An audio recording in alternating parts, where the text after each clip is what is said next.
President successfully concludes his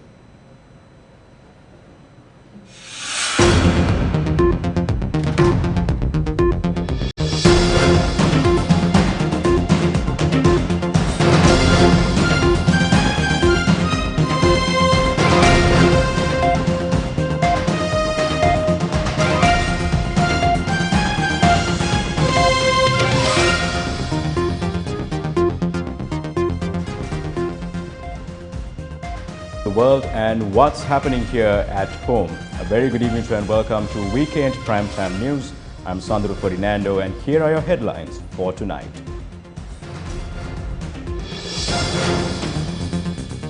President successfully concludes his first official overseas visit. Former President promises a strong return to politics and continued service to the people. Sajith Premadasa requests President to act in a manner that will not betray the public mandate. Heavy showers experienced in many parts of the country, several areas in Batticaloa inundated. A woman and child killed in a wild elephant attack.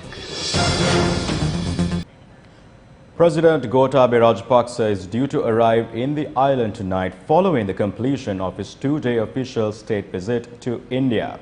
Meanwhile, Indian President Ram Nath Kovind said that visiting India as President Gotabaya Rajapaksa's first official tour after assuming duties as president begins a new chapter in the historic relationship between the two countries.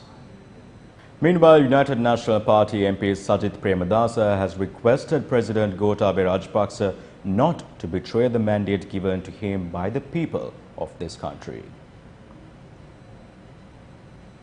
Issuing a statement focusing on three key areas, MP Sajith Premadasa said certain incidents currently taking place have instilled fear among the general public. He said the kidnapping of an employee of the Swiss embassy is a black mark on the diplomatic history of Sri Lanka and is a disgrace to our community in the face of the international community. MP Sajith Premadasa said revenge is being taken against several prominent and talented police officers. He added several journalists have already been intimidated and this act is considered as the usage of state powers to subdue the assured freedom of expression and the right to information. MP Premadasa said it is regrettable that steps have been taken to damage the mandate given by the people to safeguard the country, uplift the economy and take Sri Lanka to greater heights. The minister adds politically hunting unbiased and law-abiding officers and suppressing media freedom reminds us of the dark ages that prevailed prior to 2015. MP Sajith Premadasa has called on President Gotabaya Rajapaksa to pay special attention to this matter. The UNP MP requests to create the free and fair country that was pledged, to conduct an unbiased and comprehensive investigation into the above matter and for the government to refrain from engaging in political revenge. Meanwhile, a felicitation ceremony to pay tribute to former President Maithripala Sirisena was held in Polonnaruwa today. The event was held at the Pulatisi Buddhimandapaya Auditorium in Polonnaruwa. Appreciating and paying tribute to the service rendered to the locals of the Polonnaruwa district and the citizens of this country, the event was organized by the Provincial Council representatives of the Polonnaruwa district. I have been active in politics on a full-time basis for 52 years. The politicians who love the people and serve the people are destined to criticism, grace and finally death. When I left Mahinda Rajapaksa's government on the 21st of November 2014, many people from Polonnaruwa questioned me about my decision. Some think I am over as my presidential tenure came to an end. No. I will be reborn politically. Until my last breath, I will continue to serve the people and no one can stop it. Let us all join hands to develop Polonnaruwa and our nation for a better tomorrow. Polonnaruwa always received the stepmother's treatment. But our former president changed this and reached the highest position one could reach. He respectfully stepped down as president after 5 years. I would like to remind you that the day where those who respect democracy and national unity joins with our former president is not far behind. Defence Secretary retired Major General Kamal Gunaratne arrived in Kandy today. Upon his arrival in the ancient city, the Defence Secretary visited the Temple of the Tooth Relic and obtained blessings.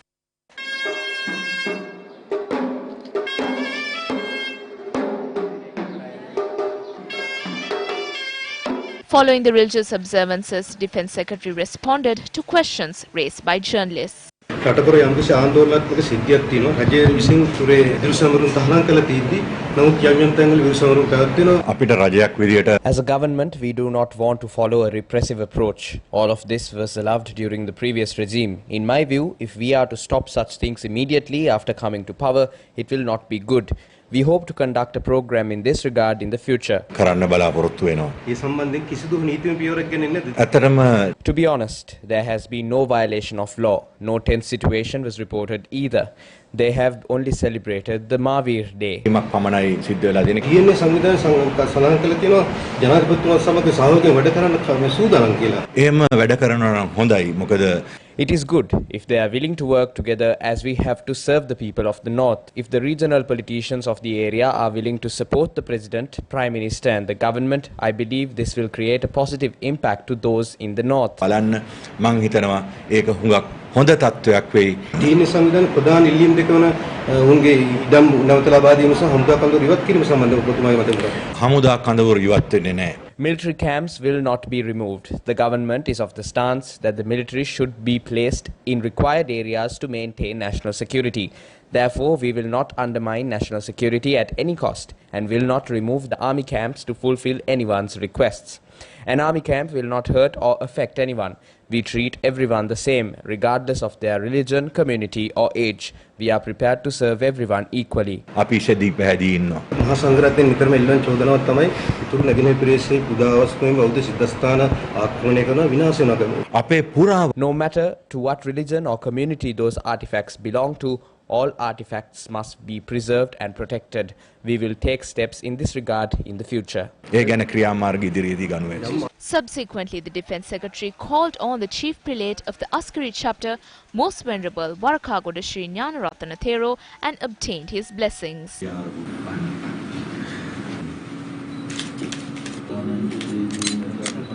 Thereafter, the Defence Secretary called on the Chief Prelate of the Malwada chapter, Most Venerable Tibbatuave Sri Sumangala Thero, and obtained his blessings.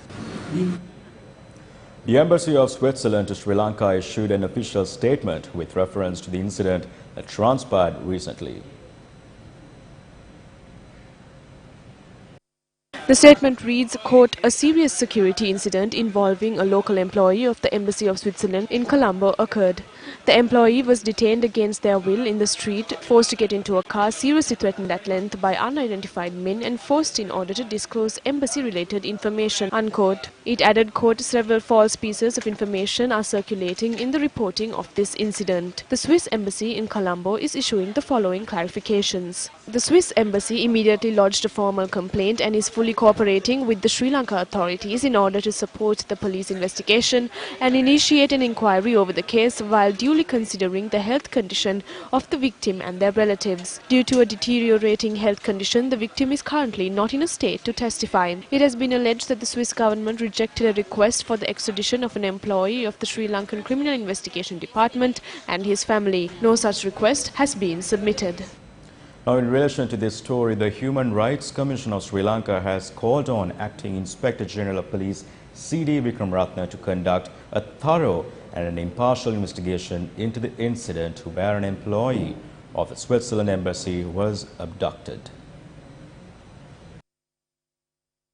Writing a letter to the acting IGP, the HRCSL said a speedy and impartial investigation into the matter to unearth those responsible is absolutely essential to strengthen public confidence in law enforcement and to dispel public fears. The letter read, quote, when the public entertains such fears, it has a chilling effect on democratic rights and freedom, unquote. The letter signed by Chairman of HRCSL, Dr. Deepika Udugama, concluded saying, quote, not only must justice be done on behalf of the young woman who may be traumatized by the abduction, but the larger issue of the need to reassure the public also must be addressed, unquote. Minister of State Administration, Internal Affairs, Provincial Council and Local Government, Janaka Bandar expressed the following views in Badulla today.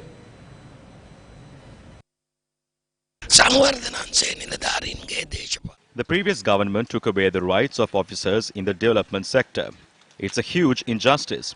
The President and the Prime Minister informed us about this during our first cabinet meeting. I will present a cabinet paper to give them their political freedom. We will work as a government to ensure the political rights of everyone. සියලු දෙනාගේම දේශපාලන අයිතිවාසිකම් සුරකින රජයක් හැටියට ඉදිරියේදීත් කටයුතු කරනවා. The minister made these statements following religious observances in the Rangiri Dambulu Rajamaha Vihara. We have more news in store for you, but first a quick commercial break.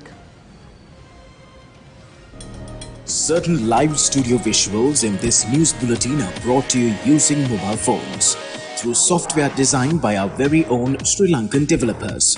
Newsfirst is proud to be the pioneering news network to make this technological breakthrough.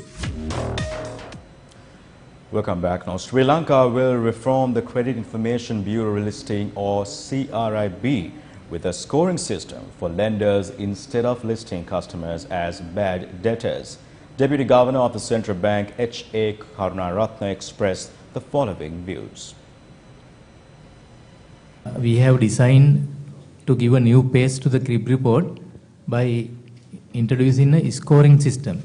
From January onward, CRIB will be reporting a scoring system. Score would be between 250 and 800. It will give a better information for the lending entities to take their informed decision. So 250 is good or bad? 250 would be the minimum, is the lowest level. Highest level would be 800. CRIB won't say it is good or bad. In order to get that get into the CRIB, there are still some requirement to be met. But I think we have to remember this CRIB report is only one indication. There are too many other factors to be considered when they grant a loan. Sri Lanka's Credit Information Bureau provides reports of defaulters to banks and financial systems. Individual borrowers can also request their report.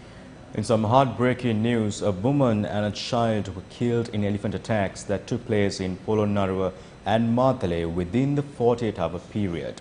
Residents say that if immediate action is not taken against the wild elephant menace, this could escalate to a catastrophic level. The locals of Allevava in Polonnaruwa have been burdened with wild elephant attacks like never before. Their daily routines have been disrupted as a result of this menace. Earlier today, a 12-year-old was attacked when she stepped out of her house.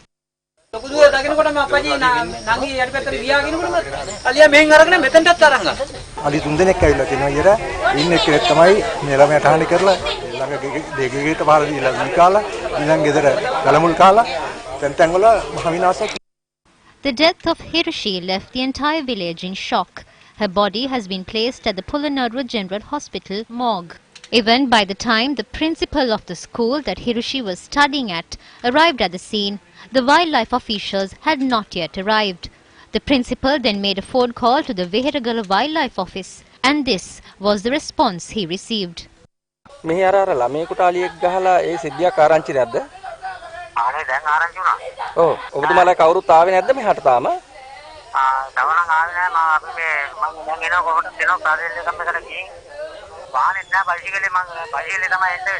ඔබතුමා විතරද ඉන්නේ කාර්යාලේ? වෙන ඉහළ නිලධාරීන් දැනුවත් කරේ නැද්ද මේ ගැන? හරි මම කොහොමද එනවා දැන්? මේ වැඩටි ලියුම් ටික හරි මේ හදාගෙන ඔව් මම එන්නම් හරි ඇවිල්ලා යනවා. නිකන් ඇවිල්ලා යන්න එනවනේ. ඔව් ඔව්. හරි. So who is responsible for this unfortunate situation?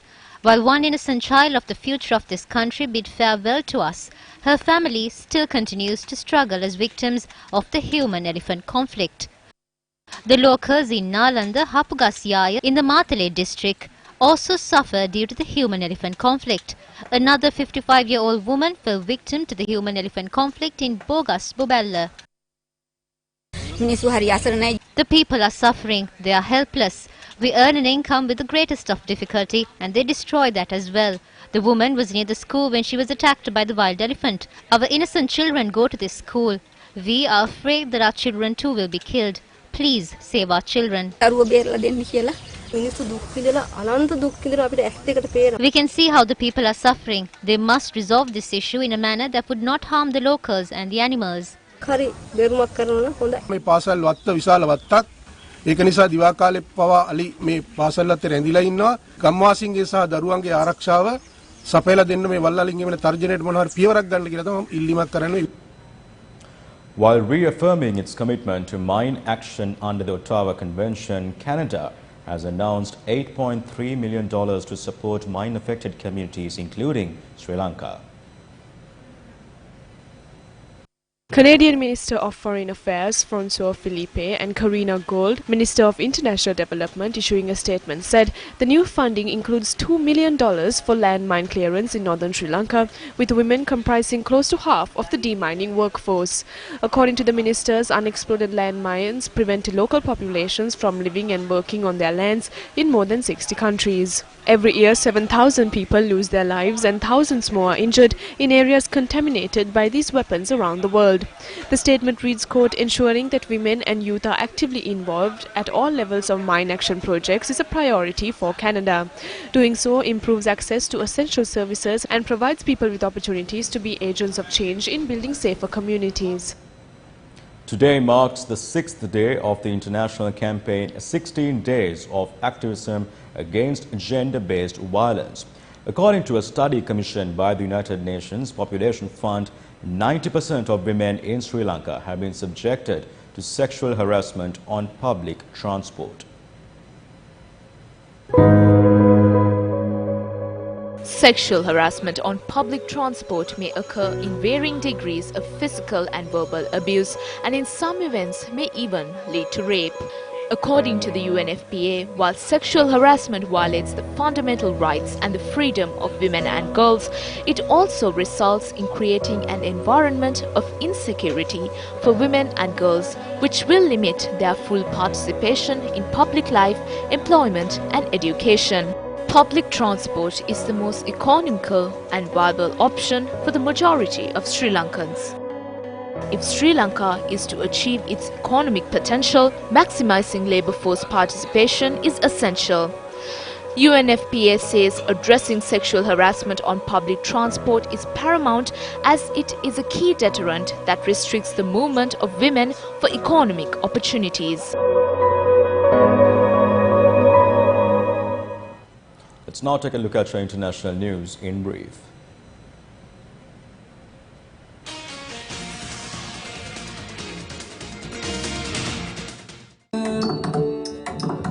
A Bharatanatyam recital by Varisha Narayanan from India was held in Colombo last evening. The recital was organized by Swami Vivekananda Cultural Centre together with the High Commission of India. Varisha Narayanan was awarded the Best Performer Prize from Sri Lanka Parthasarathi Swami Sabha, India, for her performance at their Festival of Dance and Music season, Bharatanatyam Utsav. The Junior National Law Conference 2019 commenced in Vadua last evening. The conference, organized by Junior Bar of the Bar Association of Sri Lanka, brought together junior lawyers across the island in an effort to garner knowledge and develop professional skills. The PIMARC Industry Dialogue 2019, conducted under the theme Reflecting Reality Through Research, was held in Colombo yesterday. The dialogue was organized by the Postgraduate Institute of Management Research Centre in collaboration with PIMA, and it was attended by a number of academics. The 83rd Annual General Meeting of the Institute of Engineering and Technology was held in Colombo yesterday. The committee of the new term was appointed at this event.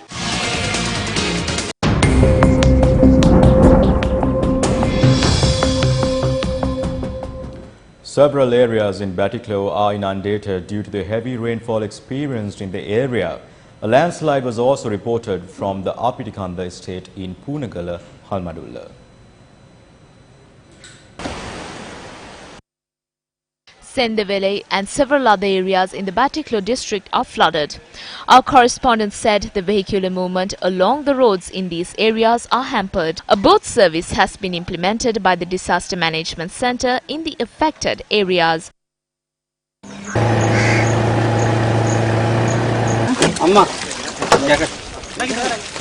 Around 1,700 people in Batticaloa have been affected by the inclement weather. District Assistant Director of the Disaster Management Centre in Batticaloa said 258 people of 76 families are now sheltered in 2 relief camps.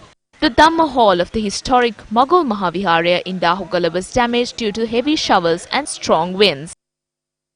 Earth slips were experienced in several areas along the Valimada-Badulla road in Nuwara Eliya due to heavy showers.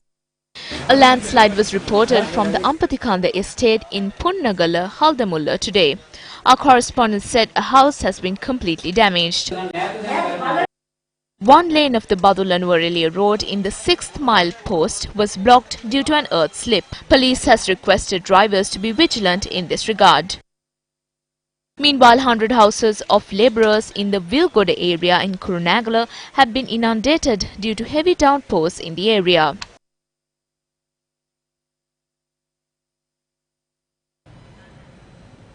Meanwhile, the prevailing shower condition over the island is expected to further enhance from tomorrow. The Department of Meteorology said that heavy showers of about 100 to 150 millimeters are likely at some places in the northern, northwestern, Sabaragamuwa, western and central provinces and Trincomalee district. Now, wind speed can be increased by up to 40 kilometers per hour at the times in central hill areas, northern, north central and northwestern provinces and in the Trincomalee district. Ruharza Irfan brings us the latest weather report from Colombo. I'm here in Colombo where you can see there is heavy showers, heavy downpour in this area, and the Met Department forecast about 100 to 150 millimeters of rain in the northwestern, Sabaragamuwa central provinces and in the Trincomalee district. Fairly heavy showers, about 100 millimeters, are likely in the western, southern provinces and in the Badulla district. And general public is kindly requested to take adequate precautions in this weather situation. For the Newsfirst team, I am Ruharza Irfan. And with that, wrap up news for tonight. Thank you very much for joining. Do take care and good night.